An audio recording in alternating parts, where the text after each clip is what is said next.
Ace Podcast. Hey everybody, it's Sam and Jason. We thought we'd give you a little bit of a disclaimer before you start this episode. This is our first one experiencing like demons and all of that. And it's definitely a subject that is plagued by a lot of controversy. Mental illness versus actual possession, all of that. But especially the content of this episode is some creepy stuff. It's gross in certain points. It's quite disturbing. graphic. It's extremely graphic. If you have kids, I even say a swear word on this one. Oh my goodness. Yeah, because I couldn't. There's no other way to describe I can't listen to certain it anymore. things. Yeah, it's not one of the terrible ones, but Yeah, it's not like. Never mind. I'm not even gonna go there. yeah, no, let's not. Anyway, So, if you feel the need to not listen to this one, it is dealing with demon possession. It is scary. It is gross. It is disgusting. If you feel the need to not listen to this, don't even worry about it, guys. We love cover you. your ears. Yeah, just don't cover your ears. Just turn it off. Oh, I guess that works too. It's not like my I'll voice is cover going to my ears. reverberate through the home and they have to be there. Just turn off your podcast. It's fine. Go listen to something else. It's fine. There's a lot of podcasts out But there. I mean, feel free to download it. Yeah, please still download it. Anyway, guys, thank you so much. And just feel free, do whatever works. If for one last thing I'd like to say though, because we're dealing with some pretty delicate things, mental illness, abuse, all of that, we need your feedback. If we say something or do something that is not okay, if anything we say like hurts you or offends you or just doesn't sit well with you, please let us know. We need to grow as people and as broadcasters. And of course, we're not trying to offend you Of in course. any manner whatsoever. So I guess we'll see you on the flip side. All right, without further ado, The Exorcism of Anna Ecklund.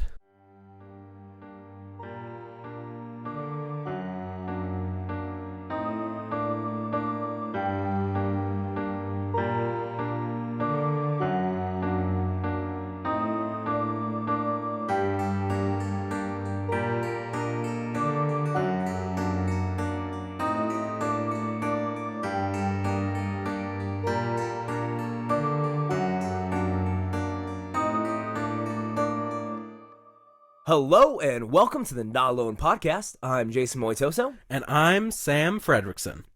Welcome to the show tonight. And today we do have a little bit darker conversation that we're having. A little heavy. Yeah, a little. Just a big weight on your chest. And Crushing. I'm not talking about night paralysis this time. There should be, if I edited this correctly, right before this started playing, there should have been a little disclaimer, and I would advise you, if you are spiritually inclined, if you do have issues with, demons, we're not going to do anything to make it spookier than it already is. I don't even think I'm gonna put in spooky backing music for this one. Yeah, to be honest, I think we're being rather standoffish with the spookiness, sorry. Yeah.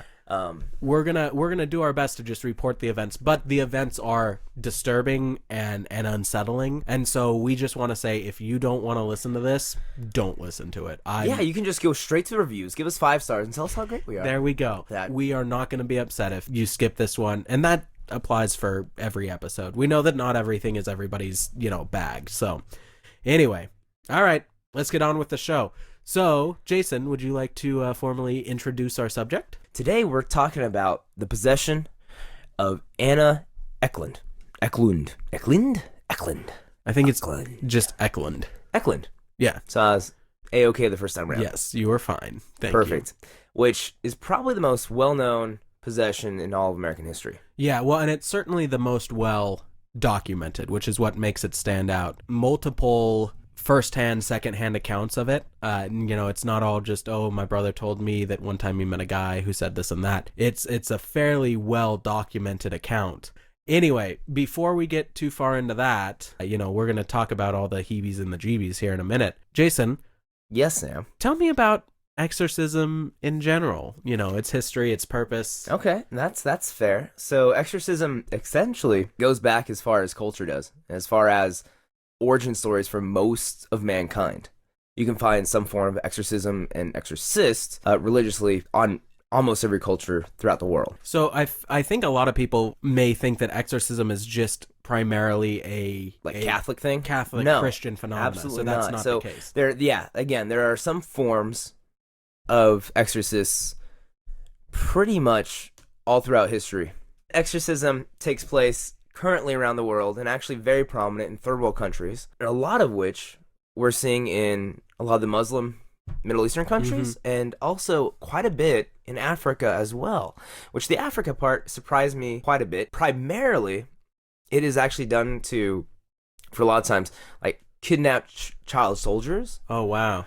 Are usually put through an extreme experience when they get kidnapped. A lot of it is, killing your own parents and stuff like that. So a lot of heavy trauma mentally that occurs to them and leads to mental health issues that are not treated to the best of what our modern ability is. Right. Well, and a lot of these countries are very tied to their religious backgrounds and their beliefs, and they don't have as much training in mental health. A lot of times we'll have exorcists come in and try to deal with these, thinking that they are some form of demon or possession, when really it's just some of us that don't get the medical help that we really need and the attention that we need. We're also seeing very similar kind of systems popping up in, again, the Middle East, but in a lot of Muslim communities. And again, this is not exorcisms are not just a Christian thing. It's not. It's a worldwide. Yeah, many cultures, many religions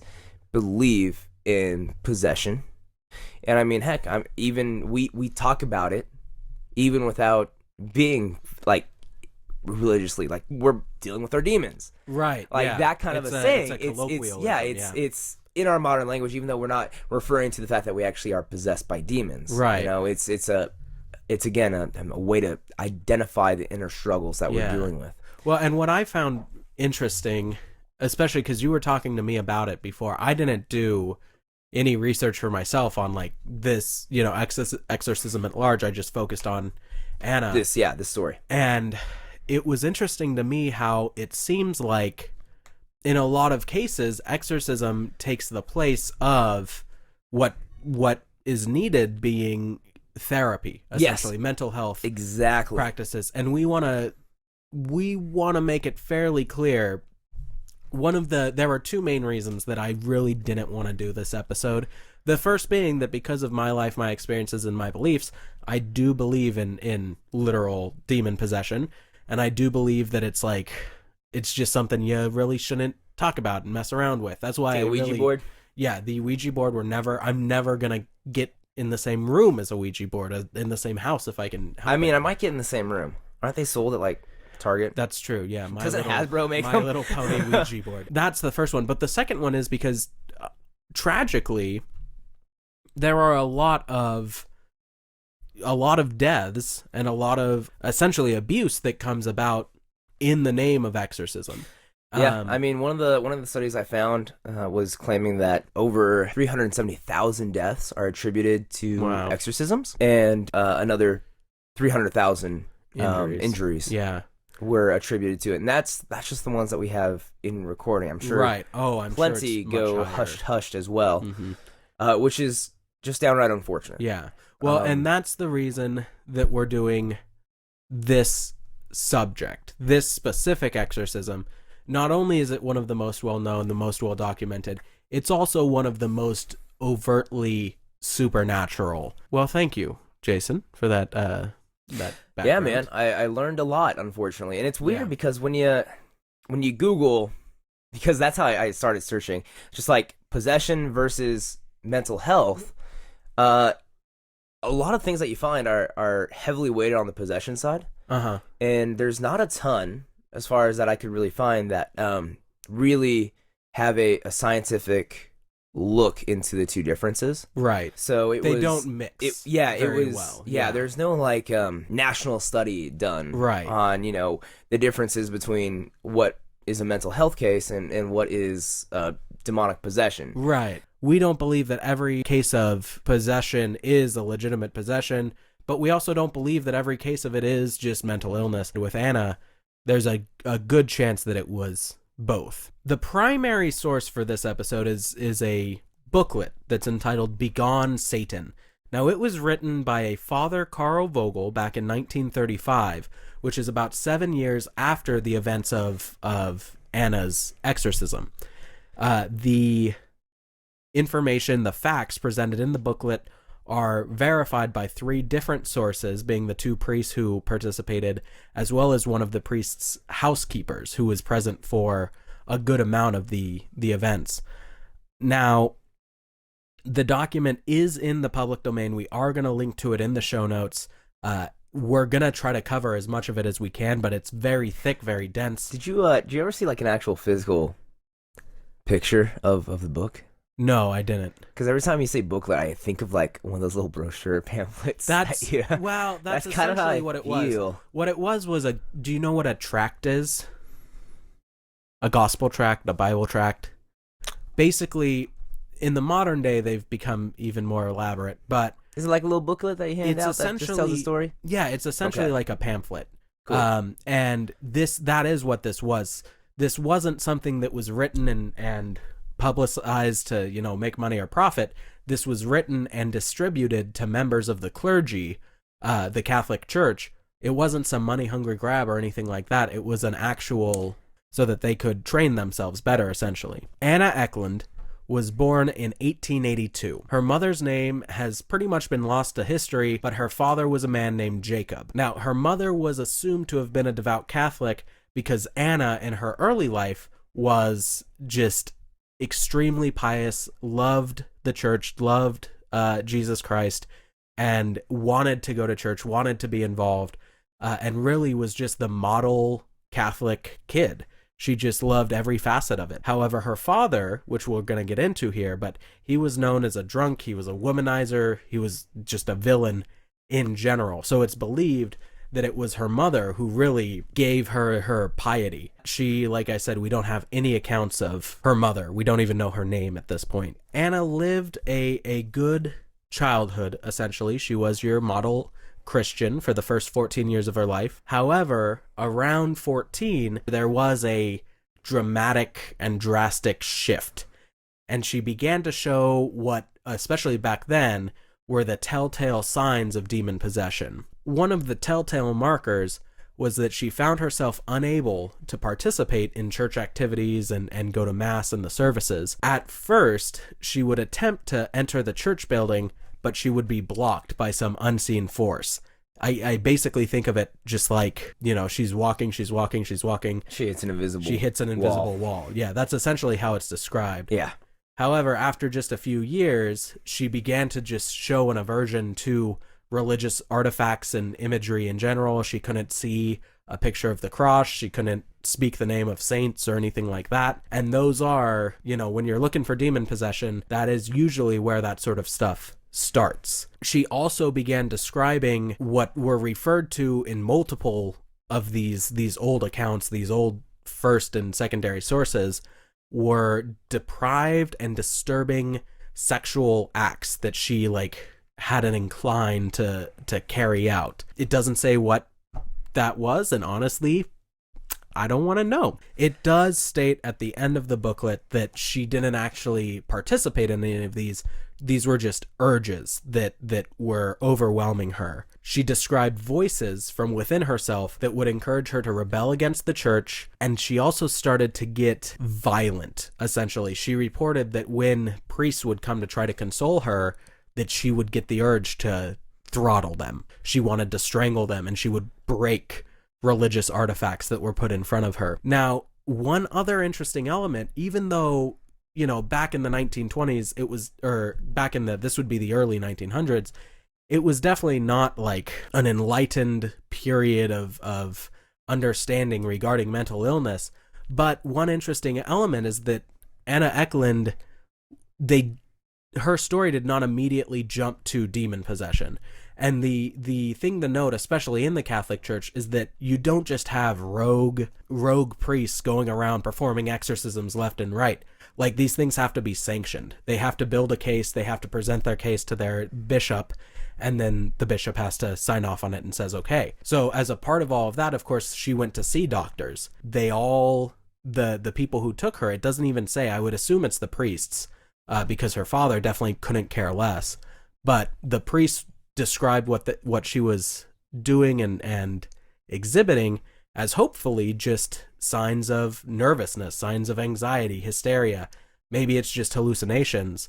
And every doctor that she went to, which were the leading doctors in her field, or in their field. I mean, that being said, this is also like the 30s. Right. So, well, no, this is the 1902, 1903. Okay, so yeah, turn of the century then. Yeah. Like I said, it's definitely not like a renaissance for mental illness. It's not. Yeah, it's absolutely not. It's definitely nothing similar to what we have now. I mean, no. Back in like what, the 40s, yeah, we thought smoking was a great way to lose weight. Yeah. Which, I mean, it is. I'm fatter now than I ever was before. There's also, like, I'm just saying, like, our systems have gotten a lot better. Of course, they're still not perfect. No, especially not course. in mental health. I think that's probably grown the most. The most, but it still has so much 20, 30 years. Yeah. Oh, yeah, of course. We definitely have not handled mental illness nearly as well as what we could. No. And this is probably, again, one of the latest advancements in our medical fields is mental health. Yeah. They took her to see these doctors. The doctors all said, no, she's fine. Like, there's nothing wrong with her at all. It's just, they didn't even say it's just this or that. You know, they just said that she's a completely normal person. This was when it started to be like, okay, we need to step in. We need to do something about this. The church is planning an exorcism. It was said that by the time she was 26 years old in 1908, she was completely and totally possessed.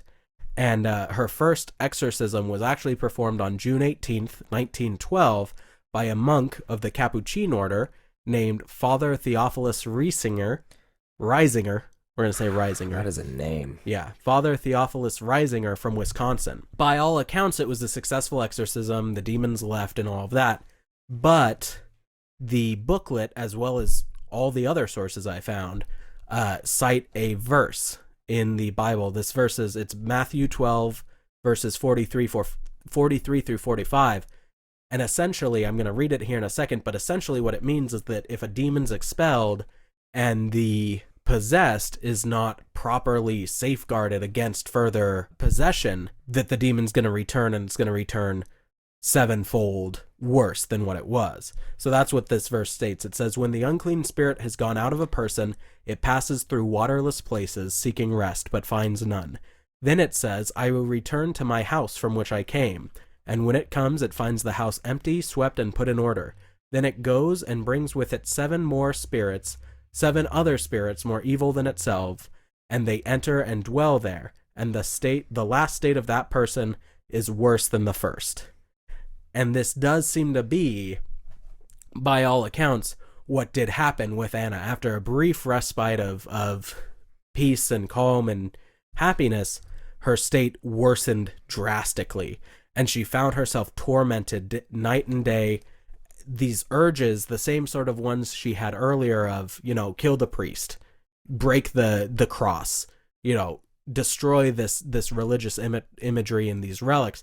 Suddenly they were also being turned at her, and it was just night and day. She was being told time and time again that she essentially just needs to commit suicide. That's the only way she's ever going to be happy. And that's where, for me, we tread like too close to home, I guess. We hit too close to the mental illness part of it. None of what we've said already is why we're doing this show, because everything we've said could simply be unfortunate mental illness. For a 14-year-old to begin having sexual urges, or to violently outburst at members of authority, for tragically someone of any age to feel harassed by their inner voices, inner demons telling them to hurt themselves or anything like that. Yeah, and I honestly still think a lot of this story, if not all of it, can still be linked to mental health, even after reading most of it. All right. And of course, I'll go over why later. We'll get through it. This is like, these sorts of things are the entire reason why we didn't necessarily want to do this. Like, hey guys, what do you want to learn about next? And you wonderful, beautiful listeners who I love so much, we're like, demon possession. So that's where we are. All right. That's where we are now. But all of these things coalesced. It wasn't just, overnight. This went on for years and years and years until it finally led to her final exorcism, which was performed in 1927 between August and December of that year. Ooh-wee. Yeah, it was like a 17 week period. Taken together, all in total, it was 23 straight days, but they were broken into 3 sections of a little over a week each. So 23 days of pure exorcism. Of pure exorcism, yeah. The rest of it was just rest, recuperation, monitoring her to make sure that, she didn't hurt herself or anyone else around her. And it took place in a convent of Franciscan nuns in Earling, Iowa. The booklet, Begone Satan, begins its narrative with the meeting of a reverend by the name of Joseph Steger and, oddly enough, that same Father Theophilus Risinger, the Capuchin monk who originally exorcised Ecklund decades earlier. Now, I'm just going to refer to him as Father Theo. Yeah, that's pretty much how we're referring to him from here on out. All right. Now, it should be noted that both of these men's first-hand accounts were the source material for the book. They both affirmed the accounts within as being honestly and faithfully recorded. So keep that in note. Now, essentially in this exchange, you learn that Father Theo has another case of demon possession that he needs to deal with in a discreet way. The woman in question, Anna Ecklund, is located nearby, and in her hometown she was making waves, essentially. People were like, oh, that Ecklund, she's a topic for conversation. Yeah, something's not right with her. And so they decide that they want to move her and bring her to this... I can't imagine it was a large town. Oh, no. It doesn't even say what her original town is. Mm-hmm. We know that the exorcism took place in Earling, Iowa. We assume that Anna was from another town in Iowa, but we don't know exactly where. But it's pretty safe to say that gossip gets spread. Yes, exactly. Now, this harkens back to what I said earlier about the church having rules and regulations. Essentially, because Earling was Steger's jurisdiction, Father Theo had to come to him and request permission to do it there. He couldn't just take her over, and make it happen. He definitely wasn't keen on the idea, but he said, you know what, if it's for the good of this poor woman, and if it's going to help the church further itself into the new world, like, so be it, we'll do it. So they decide that they're going to house the woman in a convent of nuns nearby, and Steger agrees to be a part of the exorcism as well. He's later counseled by a bishop who, like, it almost seems like this bishop's like, you really want to do this? You really, I don't know if you should do this. This sounds like a bad idea. And it's weird because you'd think that this bishop was like, yes, we have to rid the world of the devil. But he was like, this might not be the best idea, man. And he was like, nope, we got to do it. But to be fair, he wasn't doing it out of concern for like mental health or anything like that. He was doing it because he was worried that the devil was going to attack Steger for his involvement here. Now, Anna is moved to Earling by train. Again, because they're not really seeking a spotlight or anything. They're trying to avoid it. They try to keep it as secret as possible, but they do alert the authorities on the train just in case something weird goes down. It's so weird that it's taking place on a train. I know. It's so like, strange. Well, and I was sitting here and I was like, why would they do it on a train? Why would they move her by train? Why wouldn't they just get in their cars and go? And it's like, because it's 1928 in the rural area. Yeah. People don't have cars. So they transferred her to the convent, and then the business of the exorcism actually begun. Now, the very night that she was landed there, the supernatural aspects began to show themselves. One of the nuns, without any direction to do so, and in a totally different part of the convent, prepared Anna's food, and when she did, she sprinkled it with holy water, and she blessed it. When she brought it in, Anna flipped out. She began hissing like a cat, and she wouldn't touch the food. They said they were worried she was going to throw the plates and smash everything, so they switch it out. She claimed that the very presence of blessed objects like the food, like holy water, caused her body to feel like it was encased in hot coals. Now, as we've mentioned before, Anna was in the convent for a period of about 3 months. Out of those 3 months, only 23 of the days were spent in full-fledged exorcism mode. We know that a lot of people, when they're listening to this, they're listening for the details, for the weird, they want a demonic possession. They want a demonic possession. So that's what we're going to give you. We're just going to go right into it. We're going to abandon the timeline. Oh boy. But just keep in mind that between these events, there were usually hours, if not days, if not weeks, between these different instances. And especially when we get into the conversation with the demons, they would basically say one sentence and then howl for a few hours and then say another sentence. But we kind of just trim that all down. My goodness. So the exorcism begins with the securing of Anna to a mattress that was resting on an iron bed frame. She was bound in order to prevent the demons or herself from doing harm to herself or those around her. Like we previously stated, she had had very strong violent urges towards members of the clergy as well as towards herself. Now, Anna, it seems, had very many moments of lucidity. Like we said, only 23 of those days in those 16 weeks were in the exorcism mode. Whenever she was in exorcism mode, she didn't talk. She closed her eyes. Her mouth stayed closed. She didn't interact at all. For all accounts and purposes, she was entirely unconscious. And then all of this weird stuff would go down. But in between, she would wake up essentially and say like what happened, and she would confirm or deny things that came out during the exorcism process. Almost immediately, as Father Theo was saying a sort of introductory prayer, the real action started. Anna was thrown into the air. She had been lying flat, and suddenly her body was propelled through the air with lightning speed, and it slammed against the opposing wall.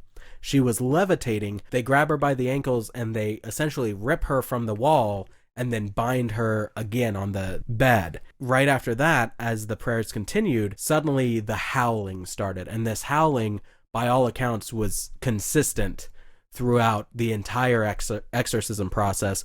They mentioned it, they called it like a herd of beasts, wild, angry beasts coming from Anna's direction, Anna's body. Again, her mouth isn't open during any of this, but the sound still seemed to be coming out of her. It reverberated so much that it shook the room, and there were actually people, like, remember, the entire reason they brought her to the convent is because they're like, oh, we don't want people to know this is going on, we want it to happen in secret. But pretty much the entire town hears this, and they come to the convent, and they're like, what's going on? Is someone getting murdered? What do we have to do? Like, what's going on? And everyone was like, it's fine, don't worry about it. But then, of course, the word got out, and essentially, when people learned that there was an exorcism taking place, and especially a noisy one like this, some people like straight up moved and just like left the town until it was over. Some left and never came back. Yeah. Now, another strange and supernatural occurrence that happened throughout was the distortion of her body. And this is one of those ones where it's like, okay, what the heck is going on here? Basically, parts of her would swell, and her head was described as being the size and shape of an inverted water pitcher. Parts of her, what does that even look like? Well, like a pitcher, okay? Yeah. And it's got the rounded base, and then it goes up to the opening. So it was like that. So it wasn't but it's inverted. Yeah, so just upside down. Yeah, so it's not just like, oh, she, her head got swollen. People's heads swell. Her head distorted, like elongated. Now, the same thing would happen with her lips and her arms, and they said that her lips, one of her lips would be the size of a grown man's hand, essentially. A lot of them were worried. Like, it's kind of funny to think of. Well, it's not funny. It's actually really gross to think of. But a lot of them were worried that she'd pop. She'd just pop. Yeah. She would just explode because her body was not doing anything that a normal, natural body should be able to do. Other times, though, she would expand, her stomach would expand, and then it would contract to a smaller size, and it would be like hard as a rock. And then she would get heavy, like dense, and the iron of the bed would actually bow and shift underneath her. Now, this part's a little gross, so fair warning, but we need to tell the story as best as we can. Because Anna was unconscious, they were actually forced to force feed her, essentially. They would try to give her milk or water, whatever her body would accept, However, they usually weren't able to do more than about a teaspoon at a time. Here's the gross part. Essentially, what would happen is during the exorcisms, she would begin vomiting, even though she had only eaten a lot of times just 1 or 2 tablespoons or teaspoons of milk or water. She was vomiting literal bucket loads. And this would happen up to 20 times a day during the midst of the exorcism. These things were aimed at the priests, trying to defile their garments, trying to defile the crosses that they wore, the bits of consecrated host that they carried with them. Now, the consecrated host, for anyone who doesn't know, is the bit of Holy Sacrament that's taken at communion, and Catholics believe in a literal transubstantiation of the sacramental offering. So, hey, good job. Yeah, thank you. So essentially, they believe that the bread and wine used become the physical body and blood of Jesus Christ, and therefore to have these pieces of host attacked and desecrated was essentially like spitting or vomiting onto the body of Jesus himself. And in the old days, they killed people for that. This was pretty typical demon behavior. Field days, they kill people for just looking at you weird. That's true. Now, the howling and roaring happened every day for hours on end. Sometimes it would seem like a human scream. Sometimes it would seem like a pride of lions or barking of a group of dogs. But shortly after the exorcism was started, communication was established with the demons who were possessing her. And this is when things get interesting. This is when things get weird and very strange. Now, it was clear that some of these demons were actual devils, fallen angels who fought against God. Other ones were simply deceased humans. They described the demons as speaking in a distorted, bestial way, whereas the voices that came out of her when a deceased human was speaking was simply the voice of another human. Now, the first entity that they made contact with was Lucifer himself. He boasted that he was not the only devil possessing her and that there were hosts of others. Unidentified, more bestial demonic voices would flow out of her, just babbling. Each one was distinct, and according to the priests, they were innumerable. There we go. The first recorded extended conversation, is between the exorcist, Father Theo, and a devil known as Beelzebub. A lot of people conflate Beelzebub with Satan and think that they're one and the same, but he's just a prince of hell. Right. Well, technically, Satan's a prince of hell as well. But Satan's the prince of hell. The number one dude. Technically, I don't want to say that. You're not the number one dude, Satan. I mean, in hell. That's true. He's the big guy there. Now, I believe they're called daemonopedias, which or basically encyclopedias of demonic possession or demons. Beelzebub is known as one of the 7 princes of hell, but he is separate from Satan himself. Now, the demons associated as these princes are usually tied to one of the 7 deadly sins. Beelzebub himself corresponded with gluttony. He was a winged demon who is known as the Lord of the Flies and is said to be the source of the Canaanite god Baal. And Baal or Baal was an Old Testament god worshipped by the Canaanites, who was pretty consistently referred to as like an antagonist to the Hebrew god. He's referenced also in the 1st century CE work, The Testament of Solomon, as well as by Jesus Christ himself in the New Testament. In more modern times, like I said, Beelzebub has been confused with being Satan himself, but he's definitely a distinct entity when we look back through the ages. His title, Lord of the Flies, is meant to be a derogatory one, basically because, what's the Lord of the Flies is the poop that they eat. They eat poop, and therefore Beelzebub is poop. Yep. And it compared his followers to flies. There have been associations with Beelzebub's possessions and literal flies. Yeah. There would be swarms of flies that just appeared. Other accounts of possessions regarding him, the possessed will actually vomit swarms of flies.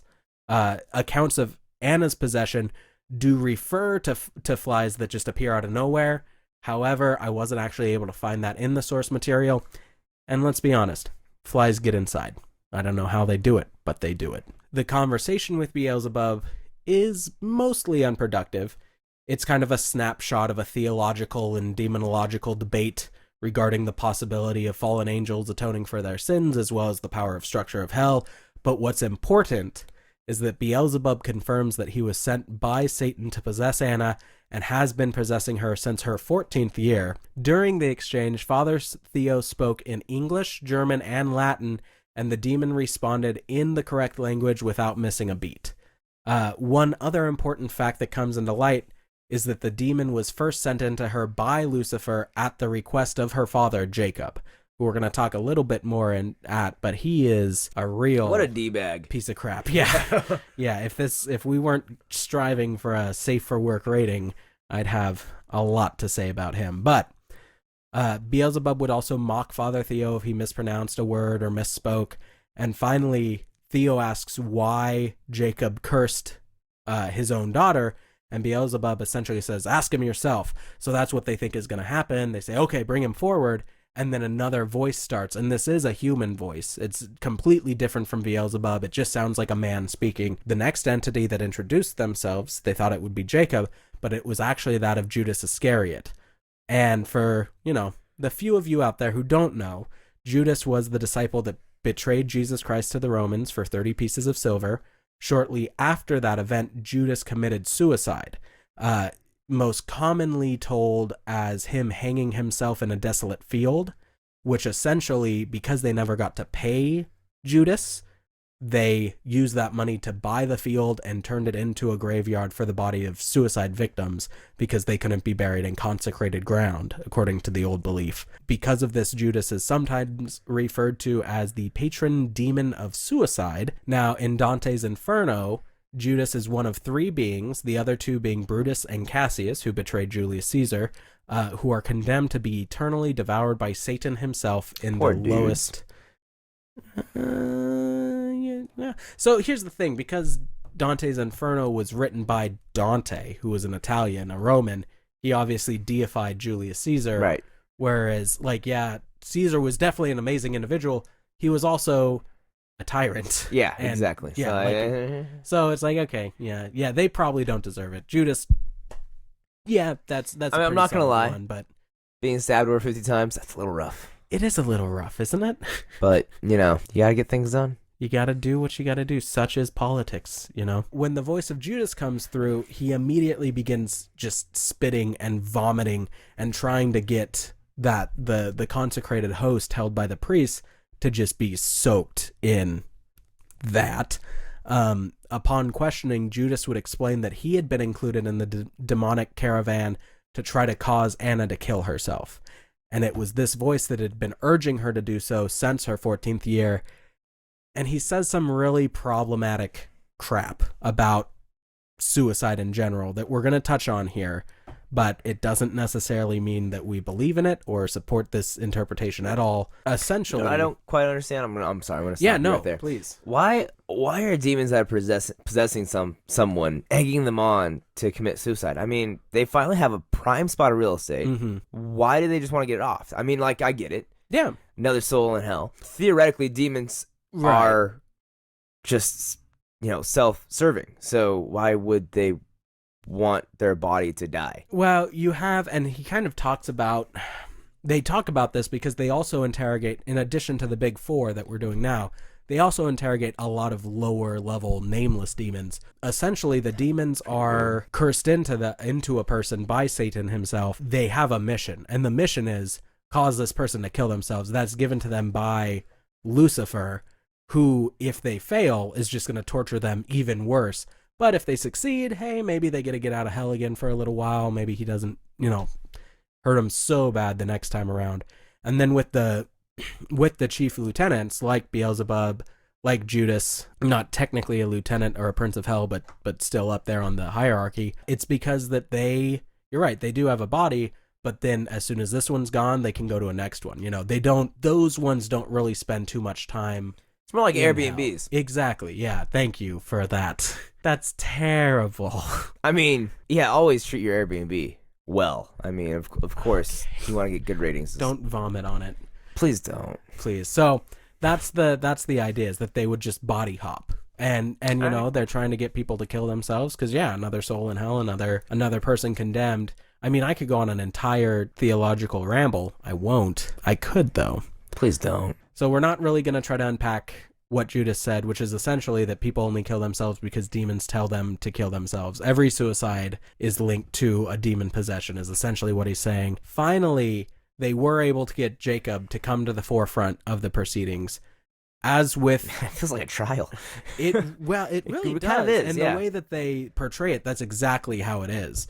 Now, as with Judas, his voice was a human one, without distortions or the bestial quality of the demons. And this is where we get to the core of the matter. Now, as previously mentioned by Beelzebub, Jacob had cursed the demons into Anna, but they weren't sure why. They're like, this is your dad. Why would your dad do that? And the ensuing conversation revealed not only the purpose and the reasoning, but it also just described or made you really realize that Jacob is... And I'm sorry here. I have to break our safe for work protocol, so plug your ears. He's a real piece of shit.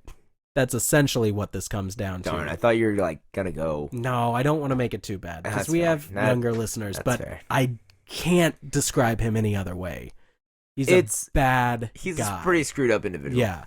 He did his best in life to be as brutal and debased and debaucherous as possible. On his deathbed, he was offered the sacrament of the extreme unction, which is, you know, your final last rites and all of that, and supposed to be like, okay, this is it. It's time to confess and repent, and you still got a chance. It's going to be good. And he just mocked the priest and died, basically. He admitted that on multiple occasions, he attempted to get Anna to participate in an incestuous relationship with him.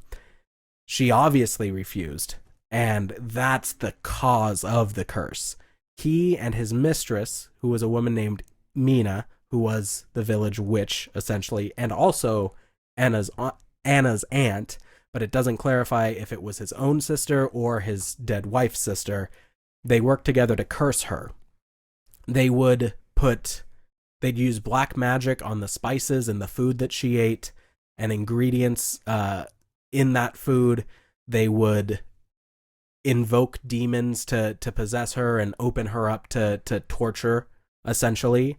Even after death, he was still trying to torture her and get what he came for, essentially. He was just, that was his entire mission. All of his life and then all of his death was just to torture this poor girl. And that was the main root cause. Now they essentially just tried to send him back to hell, but he ran away, retracted before he could be thrown out. And then after this, the mistress, Mina, was called forth. It was brought out that she was a witch. She killed her own children in life, 4 of them. She was much more hateful towards the priests and the church in general. Jacob just seemed to be like this anti-authoritarian dude who just wanted to do his own thing and be a disgusting, terrible human being.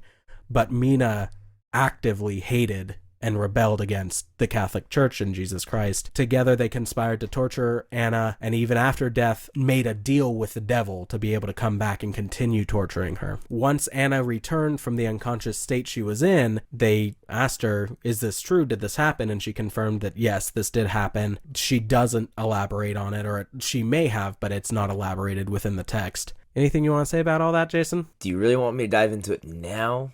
Sure. I think that it's clear and obvious signs of childhood abuse, which of course, yeah, is absolutely a firm identifier for most mental health issues. Yeah. So I think that plays a huge role. Yeah. And I truly think that's really what the case was, even with everything else that's been going on. I'll dive into that later, but also I could see how, I'm not saying Jacob's a good guy. No. I'm sure he's, a twisted individual, or at least he was. But I could definitely see how, especially in a smaller town, smaller community, how gossip can twist things around as well. And I don't know necessarily what occurred with his mistress's children and things like that. But and to be fair, that's one of the unconfirmed parts of the story. That's the lore that it may or may not have happened. So that specific part. Gossip the rest gets of it, around. I mean, even if she was, not the nicest of people either in that community, people starts talking, and again, we're talking early 1900s. Yeah. A little bit rougher scene. Yeah. A little bit rougher if you're not essentially following the crowd. That, and it sounds better having these two wickedly evil people. Right. As far as the story goes. And that's one of my biggest issues with it so far, is the fact that there's a lot compounding on itself to where it makes it increasingly difficult to believe in, at least for myself. Yeah, totally. Like, I still don't see the reason why Satan and, a prince of hell would care about embodying and possessing a girl from Iowa. Right. Again, it wouldn't be my number one choice if I was the prince of hell. If I was doing it, and it's, anyway, I'm gonna save the rest for later. Yeah, totally. I just wanted to see how you were feeling so far. Just gonna wrap it up, throw it in the fridge, save it for later. You've been a little quiet. That's fine. You've been over here shaking your head and sighing. And so I have been. So this, especially because it's an older story, and I think that and a lot of times, because this is a pamphlet that's handed out to other priests, correct? Correct. And I'm almost positive I've brought it up before. Gothic cathedrals, the doors and the doorways are designed to scare people into their doors. Right. You have to have this extent of a story to get people to believe a lot of times. I hear what you're saying there, but... So I can see a lot of fabrication in some of this. Right. But if you're distributing this to members of the clergy and the priests, they're already believers, essentially. Yeah. So... I mean, I get it. We'll dig into that here in a minute, I promise. Okay. But... Go ahead and continue our story. Well, and I'm glad you said that, because that is where we transition. Mm-hmm. For the most part, apart from the body swelling, apart from the supposed levitation and all of that, it could all just be, I mean, not to belittle anything, it could be a throwing of the voice, essentially. Her mouth seemed closed, but she could have still had it open and throwing the voice to make it sound ventriloquist? Right, yeah. What? They can do that? Yeah. I thought it was the puppet the whole time. Okay, all right. So it could be all pretty scientifically explained at this point, and that's fine. That's good. This next part is I'm just going to run through essentially some of the more unexplainable to me supernatural aspects of the case. And these are from the source material. These are confirmed by 2 to 3 people each. So keep that in mind. The first thing that's weird is that the demons were able to sense the presence of a holy object specifically. You can assume that a priest is going to have a holy object on them. That's just how exorcism and priests work. However, for one, Steger had a small religious relic that was related to a Saint Therese, who was called the Little Flower of the Child Jesus. He kept it on his person, unbeknownst to anyone else in the room. However, the moment that he walked into the room with it in his pocket, the demon called it out, told him to get rid of it. He said essentially, away with that little flower, away, away. It's that specific, I know exactly what you have in your pocket, essentially. The other thing is the demon's mastery of language.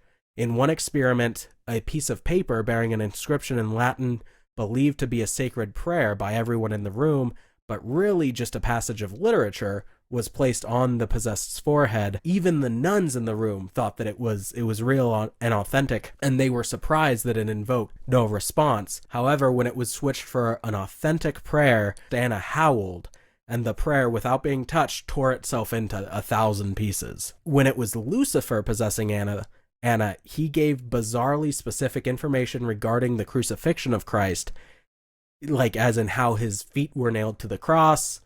He said that first it was the left foot and then the right foot on top of it. Strangely enough, this description matches exactly one given by an obscure Catholic mystic named Anne Catherine Emmerich decades earlier. And Emmerich was said to have had visions of Christ on the cross. Her writings were extremely obscure. Like, it wasn't like you could go to the bookstore and find this and that's where Anna found it. It's still possible that she knew of this and was using that information. However, and even within the booklet, the author states that this obviously isn't concrete proof, as no one who saw the crucifixion is alive today. At another point, Satan actually threatened Reverend Steger. He specifically stated he would take his revenge on Friday of that week. When Friday came, the Reverend was in a near-fatal car accident. He had essentially been driving across a bridge when the car shifted and lurched into a railing on the bridge, almost breaking through and going over into the ravine below. It should be noted as well, especially when it was Satan doing the possessing, that the nuns and the priests would be mocked and riled up kind of by repeating sins that had been committed when they were younger. And it falls in line with the Catholic belief in absolution, which is that Satan cannot, and Satan admits that he cannot see the sins that they've confessed. Absolution essentially means that once you've confessed it and repented, honestly, it's gone. It's like it never happened at all in the eyes of God and also the demons. And so they'd go, and before exorcisms, it was common to have hour-long confessions, the priests confessing to their bishops in order to not let the devil have leverage. But all of these sins were pretty much forgotten. Like the people who committed them didn't even remember doing it necessarily until it was referenced, because it was all back when they were kids. Now, the last really weird thing is that Seeger's home, who he had lived there for 12 years previous, was infested with rats the night that the exorcism began. He had never had a rat problem in the past. Now, near the end of the final exorcism, Father Theo decides to continue without ceasing for 3 straight days and nights. He's said to be the image of a walking corpse by the end of it. He finally got it out that the devils were still there because there had not been sufficient atonement made for the young woman. They responded by packing Reverend Steger's church and having every one of their parishioners pray fervently for Anna. Now, at this time, Anna began describing seeing horrible battles between good spirits and evil spirits, angels and demons, and that the demons seemed endless and never ceasing. However, during this marathon exorcism that Father Theo was doing, some of the nuns would look up and they'd see blooms of white roses sprouting from above the ceiling and took it as a good omen. Finally, on the 23rd day, the devils began to give up. They realized that the nuns and pastors were not going to give up. They weren't going to let Anna kill herself or be killed by them. And they were simply just tired of fighting. They said, okay, it's a lost cause. We're going to move on to the next one. At 9 p.m. on December 23rd, 1928, Anna was lifted into the air, levitating above the bed, standing up straight. Theo blessed her with the relic of the cross and commanded the demons to depart. He demanded that as they left, because there was such a host of demons within her, that they would call out their names as a sign-off when they left, so that he knew for sure that they were gone. Suddenly, the room shook with thunderous noise. The names Beelzebub, Judas, Jacob, Mina were proclaimed, and then a second time they were said again, but then the word hell was added after every name. So Beelzebub, hell; Judas, hell; Jacob, hell; Mina, hell. This was in accordance with that demand made by Father Theo. And for the first time in the last, I think it was seven days since the final exorcism began, Anna opened her eyes and said, "Oh, from what a terrible burden have I been freed at last. My mercy, oh, from what a terrible burden have I been freed at last. My Jesus, mercy, praised be Jesus Christ." And this was the first time she had spoken Jesus' name in over 12 years. But the demons left one parting gift, which was an unholy and unbearable stench that filled the room for days. A few days later, she received communion, and by all accounts, she lived a relatively normal life. There were talk of later minor possessions of Anna, but they could essentially be cured just by her taking communion and purging it that way.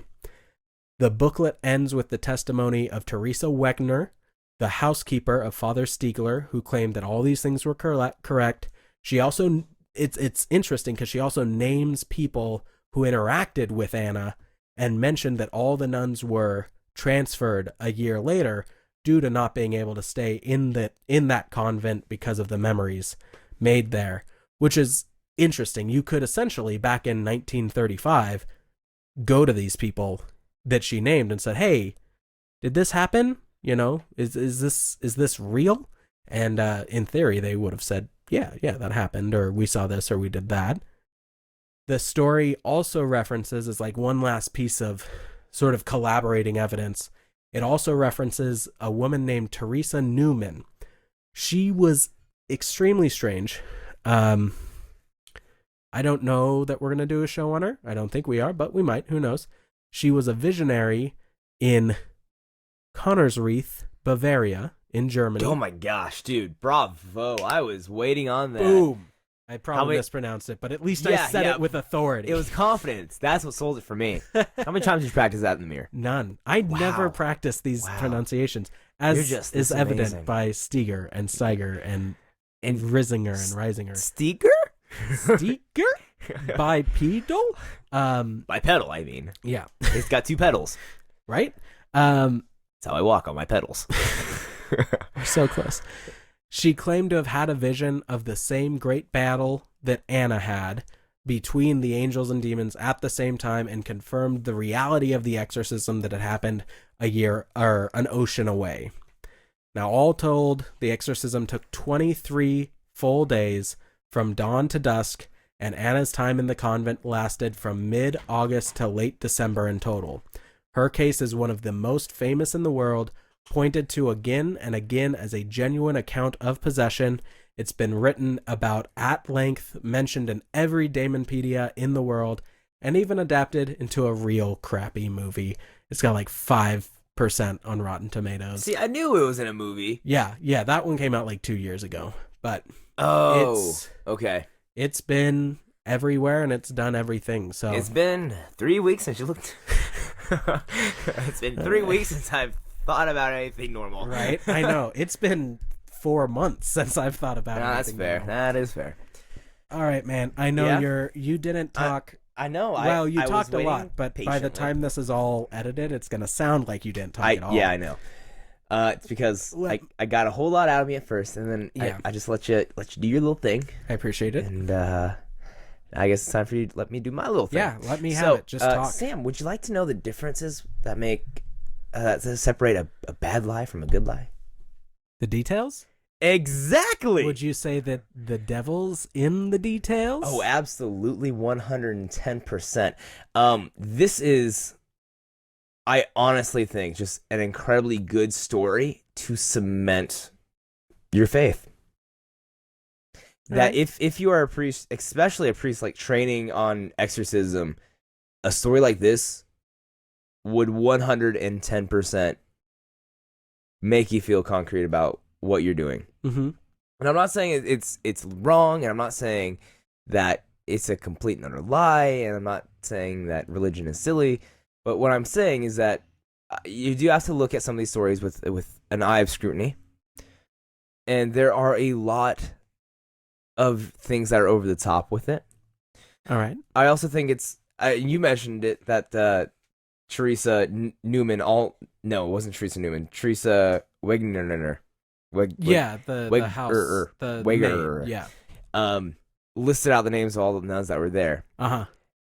And you thought that was interesting that you could go up to these nuns and ask whether they thought that was true or not. I thought it was interesting that they were all gone within a year. Yeah. I mean, it makes sense to leave if this did happen. Yeah. It also makes it really easy. You're like, sorry, they got transferred. But they requested the transfer from accounts. Sure. They requested the transfer. They might have.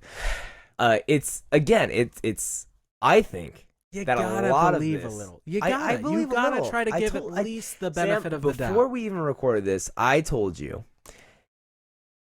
that I believe a demonic possession could occur to some state or another, but I also think that 99.99999, all with an asterisk next to it, are just misguided attempts to cure mental illness. Now, that being said, prayer can absolutely help with curing mental illness. I think what we really require is a melding of the two, in a sense.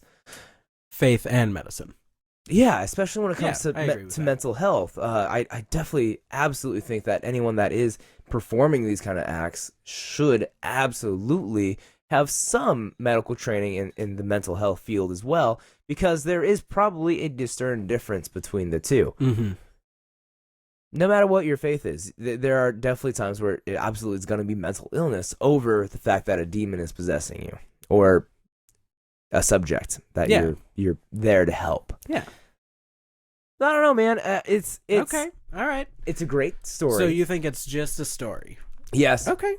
Yes, I do. That's a fair 110% assumption. I think that she might have had some bouts of schizophrenia and dissociated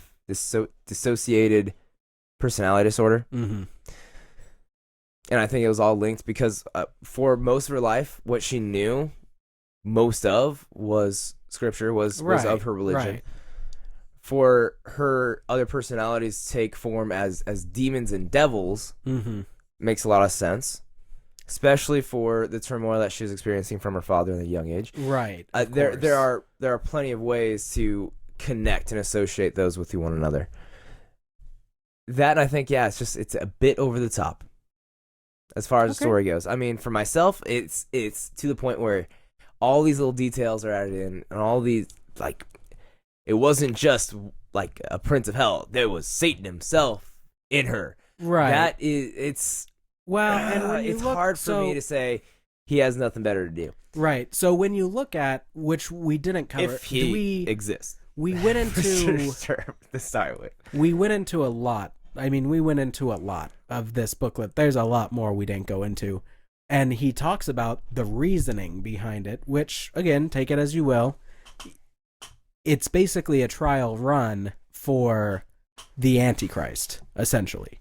That's why Satan's personally involved with this possession, and he's there, he's taking care of it, because he's looking at getting the Antichrist all set up and ready to go. And again, this time they didn't put a date on it, which is good, because whenever you put a date on it, it doesn't happen. It's always not true. But they did make reference to, by the year 2000, the world would be a different, worse place. I think that's fair. I think that the world's probably not in the best state right now. No, we have a lot going on. The world is much smaller than what it was in the 30s. Right. That's for sure. But so that's the reasoning on some of these big, why would Beelzebub be there? Why would Satan be there? But that's the reasoning. It could just be a justification, but I think it's more of a justification. I understand. I mean, that makes way more sense. I understand. That, and again, it solidifies the idea that if a priest is reading it, that it is, hey, we're actively fighting the Antichrist as well. So, I mean, you can look at it on both sides. Like a call to action. Exactly. Mm-hmm. So, speaking of a call to action, donate to our Patreon. Nope. Oh, gosh. Flagging so, that. there you go. Those are my ideas and my theories, my criticisms of what we've covered here today. Okay. They're all fair. They're all valid. I just wish there was actually a medical professional with them. Right. For most of this, that would help, of course, me out a great deal. One that wasn't associated with the faith. Right. Because I've read articles online by a doctor that is Catholic. Right. Just gonna state that that has been there for exorcisms as well. Right. And has aided in the determining whether which is what, which is interesting. He said that through about 25 years of doing it, he's never seen a levitation.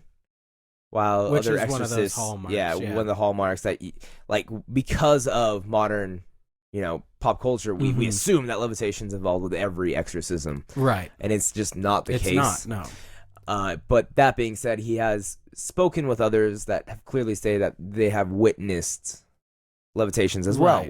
And I mean, I don't want to completely undermine the legitimacy of any religious figure. Right. But I mean, if we're talking about speaking the truth and just the truth, not just what we believe in and what we perceive. Yeah. I mean, let's talk about our patron saint for a second.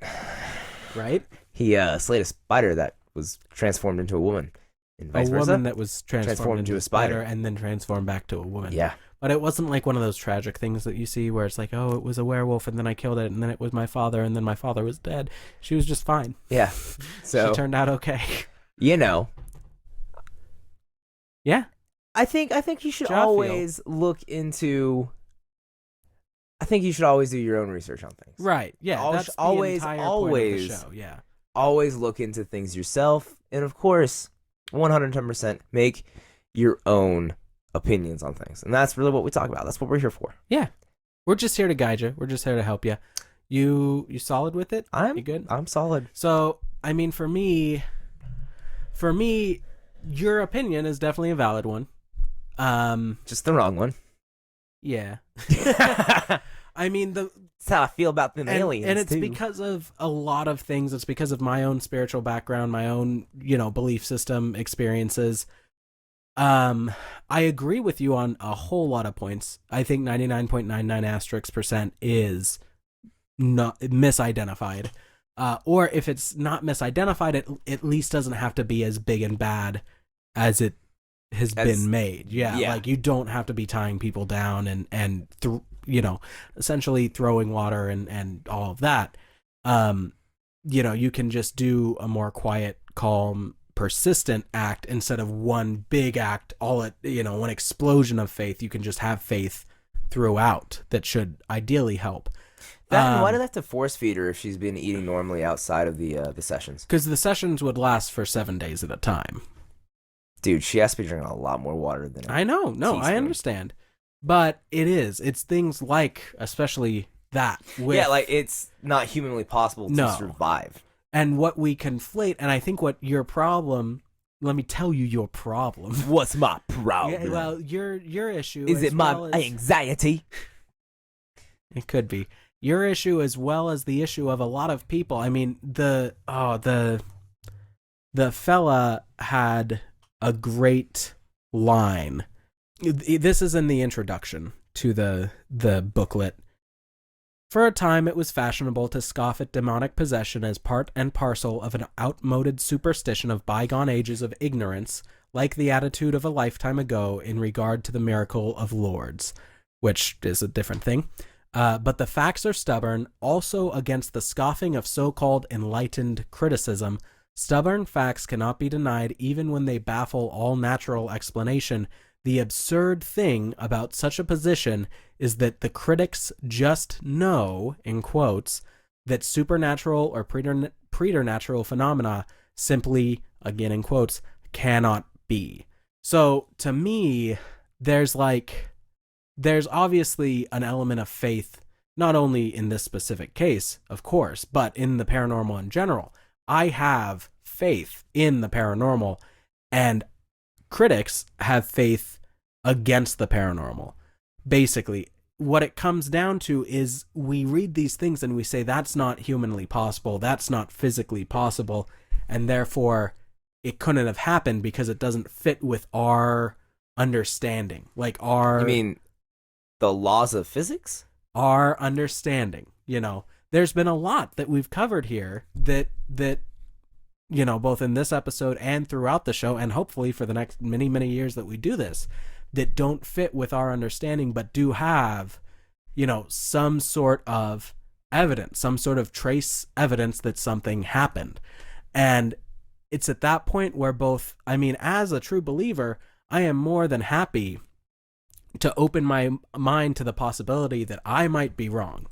But I feel like, especially, not necessarily with you, but with critics in general, they will not open. When he said you, he was gesturing with his hand towards me. I was. Okay, yes, just clarifying for everyone. And you, the listeners, as well. But he just gestured toward his iPad for some reason. That's where you all live, right? In this magic glass screen. It's called technology, Sam. It's a thing. Oh, now you derailed me. Yes. You the critics, you the listeners, you the this and the that and all the rest. Yeah, so I can accept that I may be wrong, but I feel like the critics, the skeptics, will not even let that possibility into their heads. It doesn't need to be true or false or anything like that. It's the fact that the same faith that I have is the same faith that they have. It's just pointed in a different direction. You cannot be, the universe is too big and unexplainable and mysterious to say we're getting there. that nothing could possibly, that this could not possibly happen. There's enough anomalous, weird events that anything is possible. And so to dismiss something out of hand, especially like a heartbreaking account like this, which again, not the best example. There's a lot of evidence that it could be the other way. But things like the levitation, things like the unnatural excrement, things like the bed bowing and her mask changing. Again, kind of like what we see just in pop culture for exorcisms. Right. And it's in pop culture. It's kind of like what happened with the Beast of Gavudon. Becomes stereotypical. He killed the beast with a silver bullet. And because of that, we have the fact that werewolves can be killed with a silver bullet. Not the other way around, you know. We see these things in this account, and then because of this account, they've made their way into pop culture. Oh, yeah, and that's, you know, one of the reasons why I love doing this. I love seeing the origins of what we have in modern culture. And the stories behind those. Yeah. It's fascinating just to sit here and talk about those kind of things. Yeah. Which, yeah, this can lead to one of them. That is one of these conversations. Yeah. But I think that we could all do a lot better, myself included, to keep an open mind. Personally, on this case, I do think it was demon possession, if I take this at its word, which is something that I am pretty committed to do, unless something is like overtly just ridiculous. You know, I had mentioned before the problem with like reincarnation is that you get all these accounts of people being like, I was Alexander the Great, I was Pharaoh, I was Charlemagne, and no one's ever just like a farmer. Although there are a lot of accounts of just a farmer, just this or that. That sort of grandiose, like, I am great and the aliens chose me because I am the chosen one and all of that, I'm going to lead the world. That's the kind of stuff that turns me off and says, you're doing this for your ego. But this story doesn't, even though the devil chose her. The devil didn't choose her. Her father, quote unquote, chose her, unfortunately. Right, but I mean, the devil's the one that listened to his pleas. Right, but that gets into the fallacy of it could never happen because it's something rare. That's a personal thing that could happen. The fact that it would happen to anyone means I'm just curious how I got happen. the devil's ear. I think trying to rape your daughter and perform black magic, that's a good way of getting the devil's attention. All right. I would say. Okay, that's genuinely fair. Yeah. So anyway, you know, with this case, that's what I believe if I take it at its word. It's not super grandiose. Like the if you read it, it's a humble telling of, you know, you don't have the priest saying, I am the great demon slayer and all of this. In typical Catholic tradition, they give all the glory to God and all of that. But, and the saints, they do love their saints. But, you know, at the end of the day, it could. We love our saints, so I get it. That's true. Sean, it could just be propaganda, but for me, I don't know.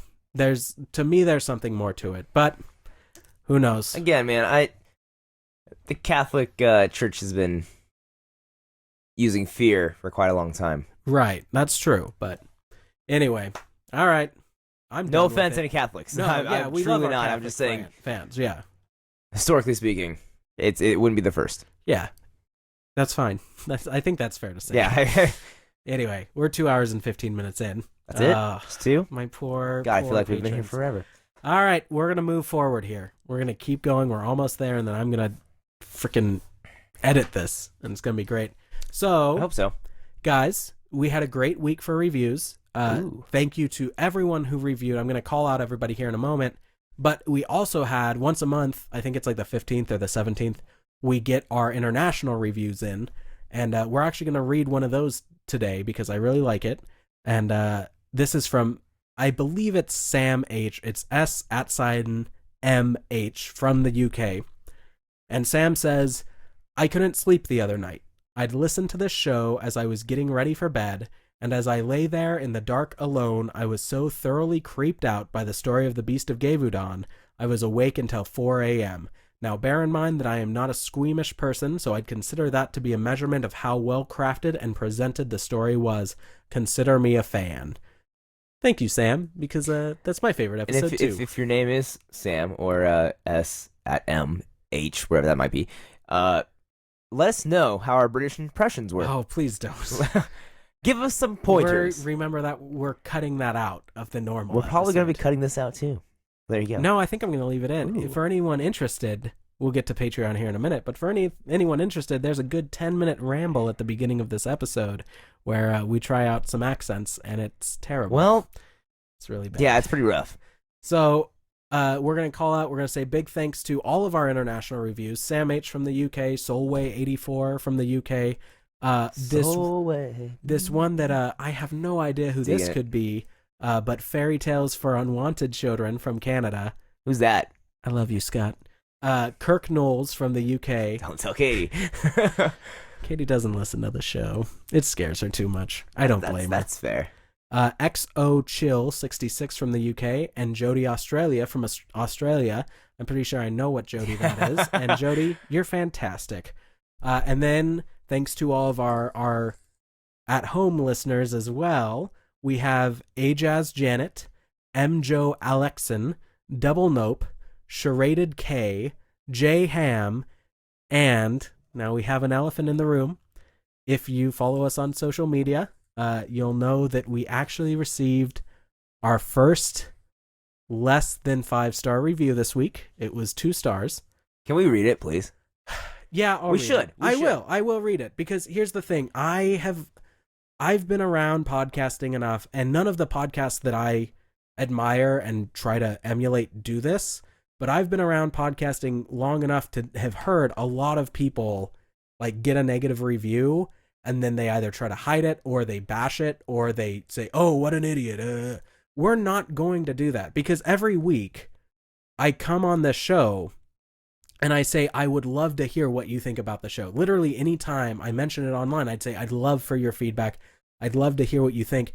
And even if it's not like spectacular, wonderful, we still value your feedback. We should talk about it. Yeah. Yeah. So we're going to read our first ever less than 2-star review. I'm going to point this out. Less than 2 stars? Or, sorry, less than 5-star review.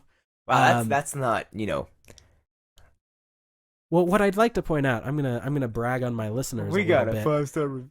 I'm gonna brag on my listeners a little bit. We've been at this for 4 months. We had 46 5-star reviews in a row before we got one non-5-star review. So wow, thank you guys. You're all amazing. And this review here, which is titled "Please Use Proper English" by a fellow named Foggy Star. He says, one guy sounds like he needs to blow his nose, and the other guy needs to learn proper English. They talk over each other constantly, which that is fair. Yeah, that last part is fair. Yeah, we do. He caps it by saying, this was recommended through another podcast. What a mistake.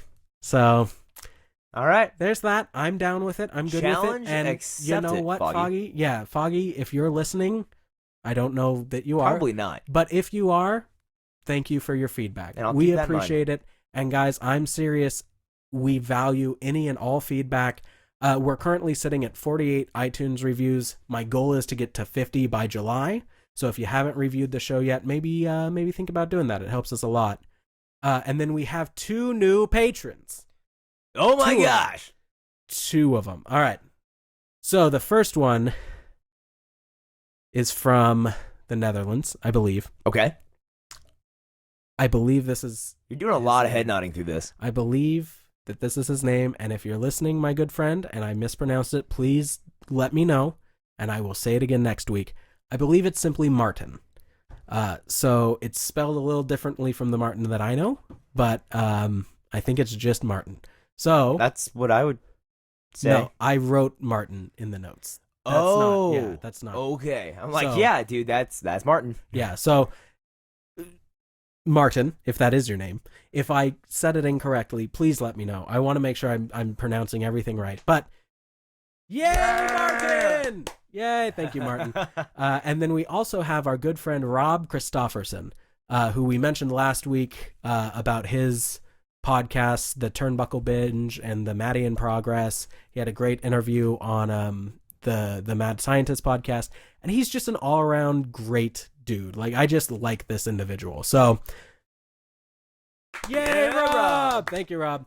Guys, one last piece of business. Well, 2 last piece of business. 1, we got t-shirts. They're out. They're available. Yeah, they're available to order. We'll put a link in. Dude, where can I get mine? You can go to You like what I did there? I did. Notalonepodcast.com/shop. And you'll see it. It's technically a pre-order. We're going to take pre-orders until we originally said 50, but we might go down to 25. We're just going to take some pre-orders until we get that, or until the end of July, whatever comes first. Even if we only have one pre-order, you will still get the shirt, I promise. Yeah, check it out. If you have any questions, let me know. The website is definitely not well optimized for it right now.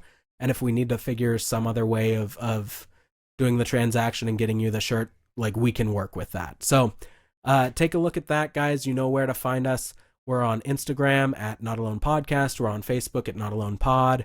We're on Twitter at Not Alone Pod. Follow me there. I say all sorts of funny things. Oh gosh. Last night I was talking, this morning I was talking about how when I die, I'm going to haunt Jason. Surprise. It's gonna be great. You know what? Yeah. I still won't believe it. I know you won't. That's what's so frustrating. Cracking open a cold one with the boys. All right. You and Casper coming on. You can come to our nice little website, notalonepodcast.com. You can email us, notalonepodcast@gmail.com. You can reach out to us anywhere. I'm going to have Jason say the outro, but first there's a message that we both feel it is 110%. 110% something that we should important to absolutely talk about, because we both have faced our own demons as well. So, Sam? Yeah. All right. If you're sticking around, thank you for sticking around. Now, as we've discussed in this episode, in our opinion, possession is a real, albeit very rare phenomena. Extremely rare. Neither Jason I are qualified to give you advice regarding mental illness, but there definitely are those who are. If you find yourself struggling, afraid, or confused by things that you've been experiencing or feeling, we completely and absolutely advocate finding comfort and explanation through the faith that we know so many of our listeners hold dear to them. However, we would also encourage you to seek professional medical help, as well as reaching out to those around you who love you very much. We will be linking to some resources in our show notes, including the National Alliance on Mental Illness and some great steps to help find peer and professional support groups. If you ever find yourself in an emergency, please do not be afraid to call the National Suicide Prevention Lifeline at 1-800-273-8255. Personally speaking, I have had to call that number before, and the volunteers on the other end are very wonderful, kind people. If all else fails, 911 is there as well. Please, please, please remember that the world is a beautiful place and there is so much joy to be had. You are so special and so important to us, every single one of you. You are all the greatest fans that anyone could ask for, and we would be devastated to lose even a single one of you. Now, if all else fails, feel free to reach out to us, and we'll do our best to get you the information that you need. Thank you so much for that, Sam. Yeah. Well said. So, remember, whether you're training to expel demons or finding the courage to fight your own, you are not alone.